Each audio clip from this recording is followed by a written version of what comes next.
બિલીમોરાની કોન્વેન્ટલ સ્કૂલની પાસે બાર સાયન્સમાં અભ્યાસ કરતા બે સગીરોએ સર્જ્યો અકસ્માત. બેદરકારીપૂર્વક કાર ચલાવી અને સગીરોએ મોપેડ ચાલક રચના ગાંધી નામની મહિલાને અડફેટે લીધી. અકસ્માતમાં રચના ગાંધી નામની મહિલાને હાથ અને પગના ભાગે ગંભીર ઇજા પહોંચતા પ્રાથમિક સારવાર આપ્યા બાદ વધુ સારવાર માટે સુરત ખસેડવામાં આવ્યા છે. જ્યારે મોપેડ પર મહિલાની સાથે સવાર 10 વર્ષની બાળકીનો આબાદ બચાવ થયો છે. અકસ્માત સમયે એક સગીર કાર હંકારી રહ્યો હતો, જ્યારે બીજો બાજુની સીટ પર બેઠો હતો.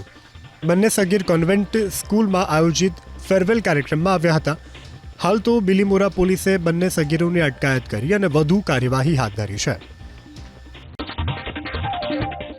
અમદાવાદમાં ઝડપાયું 1,73,000ની કિંમતનું એમડી ડ્રગ્સ.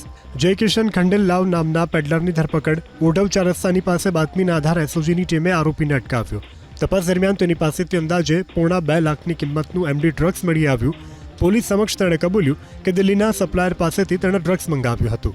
તપાસમાં ઘટસ્ફોટ થયો કે આરોપી જય કિશને આઈટી એન્જિનિયરિંગનો અભ્યાસ કર્યો હતો, પરંતુ બાદમાં ડ્રગ્સની લતે ચડી જતા ડ્રગ્સ પેડલર બની ગયો.